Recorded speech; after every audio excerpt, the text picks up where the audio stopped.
La matinale de Radio Classique avec David Abiker. Le vice-président de Samsung France est l'invité des Voix de l'économie. Avec Del Sol Avocat.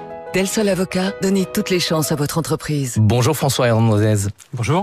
Bienvenue sur Radio Classique. Samsung vient de présenter son Galaxy S25 boosté à l'intelligence artificielle. Est-ce que l'IA, c'est le nouveau relais de croissance des fabricants de smartphones après des années qui avaient été marquées par des évolutions plutôt limitées en termes de hardware ? Alors c'est vrai qu'on ressent une vraie appétence sur le marché de tous les consommateurs pour l'intelligence artificielle. On est sur un marché des smartphones qui a tendance à être plutôt stable ou légèrement en croissance.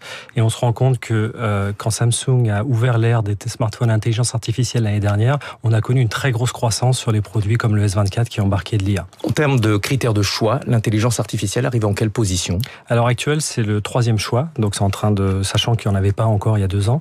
Donc on se rend compte que ça évolue très très vite. L'intelligence artificielle de ce nouveau smartphone, pour quelles applications concrètement ? Alors la grosse nouveauté sur le S25, c'est qu'on arrive maintenant sur des produits auxquels on peut parler de manière complètement naturelle. Donc on va pouvoir échanger avec son smartphone comme si c'était un être humain et il va être capable d'effectuer des tâches complexes. Donc pour être tout à fait concret, si je veux par exemple trouver un billet d'avion pour aller à New York du 1er au 7 avril, je vais demander à mon smartphone de me trouver le billet d'avion le moins cher et de partager les résultats avec ma compagne. Il va automatiquement lancer Google Flight, trouver les vols et les partager. Lire la page et rédiger le SMS pour votre compagne. Ouais. En fait, il a cette capacité à comprendre le contexte et à être capable de faire des choses très complexes. Si derrière je dis que je veux trouver des vidéos pour organiser au mieux mon voyage à New York, il va être capable de scanner tout YouTube, trouver les bonnes vidéos. Si j'ai pas le temps de les regarder, il va être capable de les résumer et de les stocker dans mes notes. Donc il y a vraiment une capacité à faire à ma place qui est tout à fait nouvelle. Comment sont gérées les requêtes qui utilisent l'intelligence artificielle ? Est-ce que c'est fait au niveau du téléphone portable ou est-ce que la requête est envoyée sur un serveur ? Est-ce qu'elle est locale ou est-ce qu'elle fait appel à des puissances de calcul dans le cloud ? Donc on a un modèle hybride, on a des choses qui se font sur le produit. On essaye au maximum de les laisser sur le produit, notamment grâce au nouveau processeur Qualcomm qui est plus puissant. On peut mettre maintenant beaucoup de choses sur le produit. Et quand ça demande beaucoup de puissance de calcul, on envoie sur le cloud. Votre principal concurrent, un groupe américain, a pris du retard dans le développement de l'intelligence artificielle, en Europe notamment, pour des raisons réglementaires. Comment est-ce que vous avez réussi à mettre en place des solutions d'intelligence artificielle dans vos téléphones, y compris en Europe, alors que votre principal concurrent n'y arrive pas ? Parce que ça fait quand même beaucoup de temps qu'on travaille sur ces sujets-là, main dans la main avec Google. Il a fallu anticiper énormément. En fait, on s'est rendu compte que ça allait être quelque chose de très structurant pour notre marché.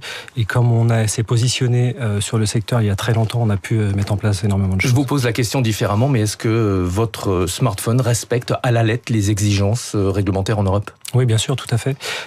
Tout ce qui est sécurité des données personnelles est extrêmement important. Et systématiquement, quand des données doivent être envoyées sur le cloud pour faire une action, dès que l'action est effectuée, elles sont effacées. Elles ne sont jamais utilisées pour un ciblage publicitaire ou pour entraîner le modèle. Donc tout ça est très très clair et les utilisateurs ont la possibilité de décider d'envoyer sur le cloud ou non. Donc c'est complètement à la main de l'utilisateur. La confidentialité, c'est devenu un critère également pour de plus en plus de personnes qui utilisent des solutions, notamment d'intelligence artificielle. C'est quelque chose que vous mettez en avant ? Oui, tout à fait. C'est ce qu'on met en avant. Comme on a un modèle hybride, quand les données restent sur le smartphone, elles sont protégées par notre solution Knox. Et dès que ça doit partir sur le cloud, c'est vraiment protégé de bout en bout. Et c'est vraiment des choses qu'on explique à nos utilisateurs parce que pour eux, c'est important. L'IA est très gourmande en matière d'énergie et de gaz à effet de serre. C'est loin d'être neutre. Est-ce que mettre à disposition du grand public ce type d'outils, c'est pas augmenter de manière exponentielle les émissions de gaz à effet de serre ? En fait, on est sur de nouvelles technologies et de manière générale, quand une nouvelle technologie arrive, on la développe et ensuite on la rationalise. C'est vrai que là, on est dans une phase de développement, mais on essaye au maximum de contenir tous ces effets négatifs. Après, ce qu'il faut voir, c'est que le smartphone combine énormément d'appareils. Par le passé, il fallait s'acheter une calculatrice, il fallait s'acheter un appareil photo, etc., etc. Donc, l'essence même du smartphone, c'est quand même de combiner énormément de produits et donc d'avoir une empreinte carbone moindre.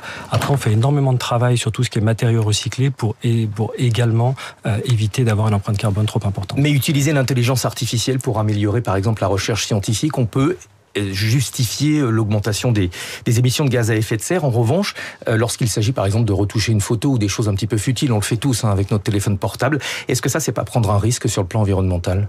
C'est un sujet et c'est effectivement, il faut éduquer au maximum les gens sur l'utilisation qu'ils vont avoir sur l'intelligence artificielle et travailler sur des solutions pour optimiser la consommation d'énergie. C'est ce qu'on fait, notamment chaque fois qu'on sort un nouveau produit. On travaille avec les fournisseurs de processeurs pour au maximum réduire la consommation d'énergie. Donc c'est une priorité chez vous. Tout à fait. Une dernière question, l'addiction des enfants aux écrans. Est-ce que c'est quelque chose aussi que vous mettez au centre de vos préoccupations ? Oui, tout à fait. On a des solutions pour travailler là-dessus. On a des applications qui permettent d'éduquer et les parents et les enfants à l'utilisation des écrans. C'est un vrai sujet de société. Il faut faire très attention à cela. Un dernier mot très pratique. Vous avez présenté cette nouvelle gamme hier soir. Présentation mondiale. Elle sera disponible dans quelques jours ? Elle sera disponible dès à présent pour des précommandes et elle sera disponible pour les consommateurs à partir du 7 février. Ouais. Quelles sont vos ambitions en France ? On a connu une croissance l'année dernière de 20% sur cette gamme qu'on n'avait pas connue depuis 7 ans grâce à l'IA. Donc on veut poursuivre cette croissance. Merci beaucoup d'être venu ce matin sur Radio Classique. François Hernandez, vice-président de Samsung en France. David, il faudrait peut-être un système aussi pour les adultes qui ont des addictions à l'écran. C'est vrai que ça me ferait pas de mal à moi. Allez, merci à tous les deux. À demain Stéphane pour la matinale de l'économie. Et à suivre, ce sont les coulisses de la politique. Le président s'inquiète de la baisse du budget du sport. Et ça n'est pas un détail, même en politique, nous dira Marcelo Westfred. Mais avant, Karine Dijoux. Et si on parlait français Radio Classique ?